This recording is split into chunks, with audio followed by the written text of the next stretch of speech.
নন্দীগ্রামের বিধায়ক বাংলার মুখ্যমন্ত্রী শুভেন্দু অধিকারী ভোটে জেতার পরেই ঘোষণা করে দিয়েছেন নন্দীগ্রাম আর মহিষাদলের মাঝে হবে ব্রিজ, যা স্থানীয়দের দীর্ঘদিনের চাহিদা।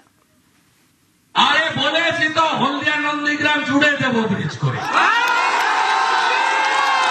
আরে বলেছি তো মহিষাদল তারাপাকিয়া নন্দীগ্রাম জুড়ে দেবো।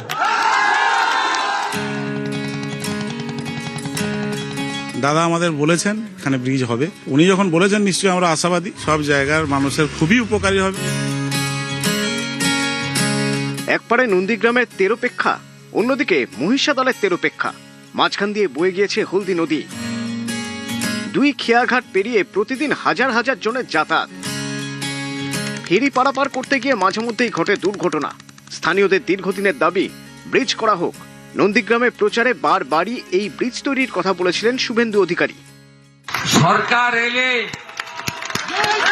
হলদিয়া নন্দীগ্রামকেও জুড়বো আর নন্দীগ্রাম বয়াল মহিষাদলকেও জুড়বো।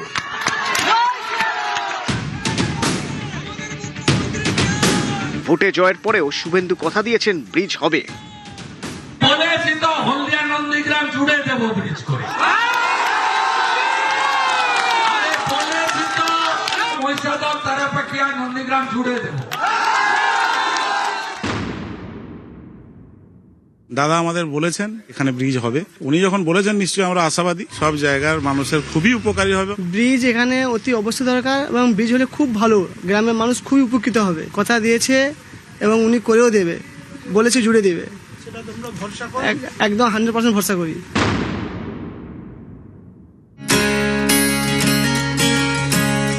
বাংলার শাসনভার এখন বিজেপির হাতে।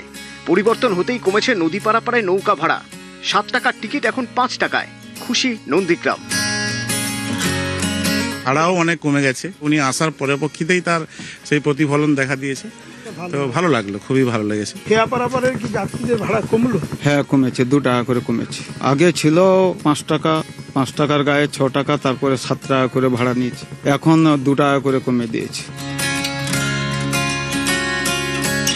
শুভেন্দু অধিকারী তিনি কিন্তু ঘোষণা করেছিলেন আগেই যে ক্ষমতা এলে এই যে জলপথ এর উপরে কিন্তু ব্রিজ তৈরি হবে।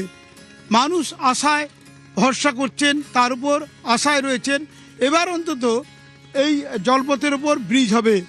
ক্যামেরায় পিন্টু সরকারের সঙ্গে সুজিত ভৌমিক, নিউজ 18 বাংলা।